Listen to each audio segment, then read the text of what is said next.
What is up, cinephiles, and welcome back to Screen Kings. For today's movie review, let's talk about the historical epic film called The Woman King, directed by Gina Prince-Bythewood.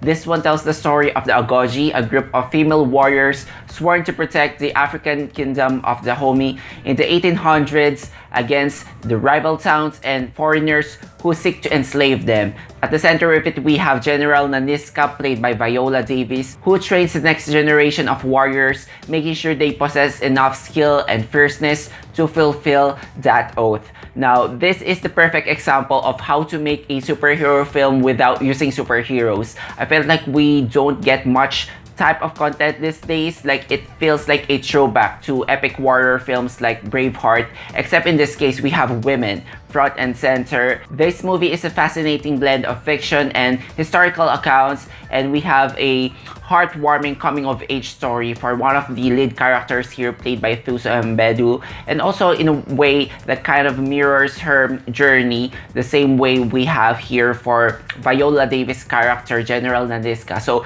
the fact that we have here an all-original screenplay and to pull off this magnitude of a film, I think it's pretty impressive. A celebration of Black women, their pride, their power, their poise, their grace. The movie is most powerful when you see the Agojie undergo these rigorous trainings. At the same time, they have this strategic mindset and this unity to make sure that they work as a unit.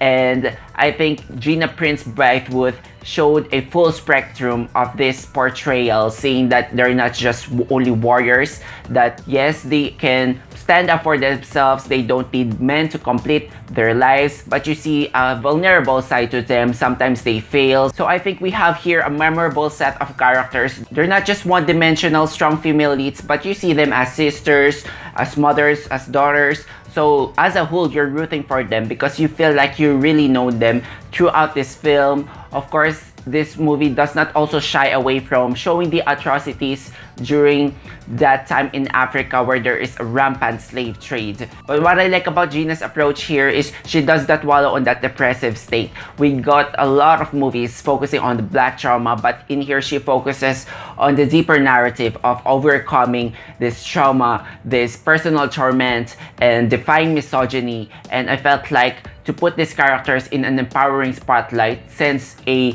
more inspiring picture. This film also scores big points when it comes to representation of the African culture.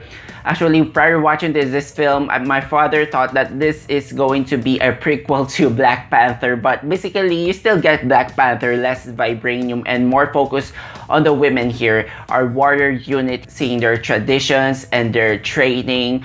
And I felt like this side of the African history is rarely told, seeing the regality that comes along with these tribes. And even though we have here a specific culture, there are still universal themes about greed, tyranny, power, and suppression that will still resonate to us when it comes to the action and the violence. I think the violence here is very slick in its delivery. I wish it could have gone a higher rating when it comes to being more graphic, but obviously they're pushing for a PG-13 rating here, so I'm fine with it.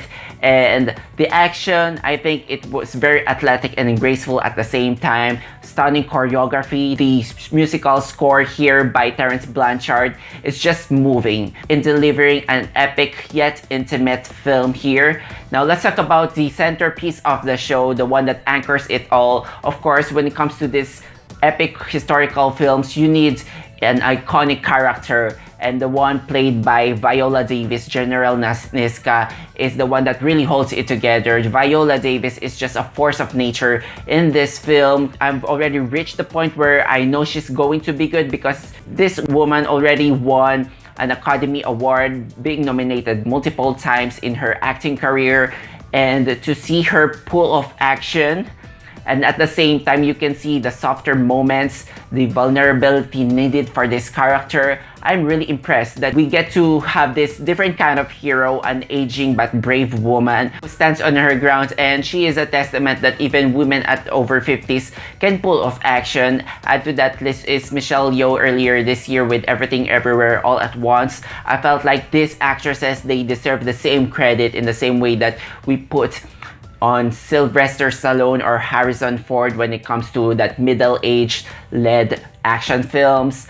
As for the rest of the cast, I think they are strong performances all throughout this film. My favorite would have to be Lashana Lynch. She's just on spot when it comes to that light comedy needed by the film and dramatic aspects and just overall ass-kicking throughout. And of course, Thuso and Mbedu in providing that emotional center needed by the film. Boyega is also here. I've never seen him in this kind of role before. He is a king and I love his outfits.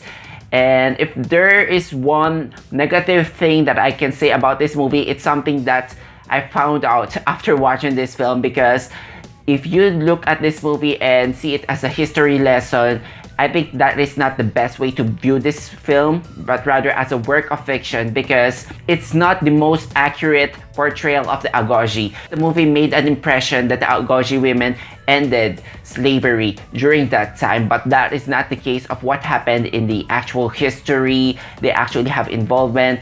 Most of their wealth is actually coming from slave trade. Of course, when I learned about that, I was disappointed, because the moment you inscribe the words based on a true story in your film, I think it is the responsibility of the filmmaker to uphold the truth.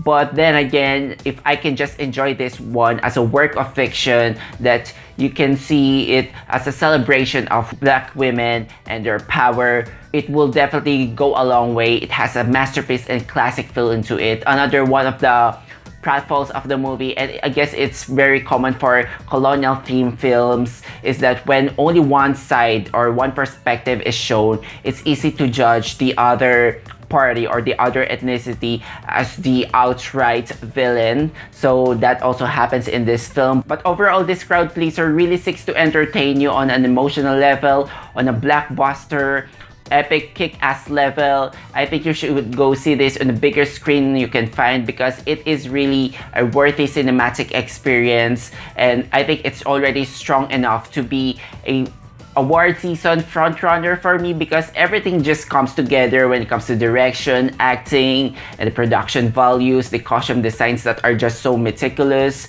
And yeah, I'm gonna give this one just a work of fiction. It is a 5 for me, but just because there is some historical inaccuracy with there, I'm gonna dip it down a bit and give The Woman King a final score of 4.5 out of 5 stars. This is definitely something that I would watch again, and I hope it garners a lot of accolades, because it truly deserves it. So yeah, that is my review for The Woman King. How about you guys? I hope you've seen this film, and let me know what you think if you do in the comment sections down below. Also, if you enjoyed watching this video, hit that like and that subscribe button if you haven't yet for weekly content.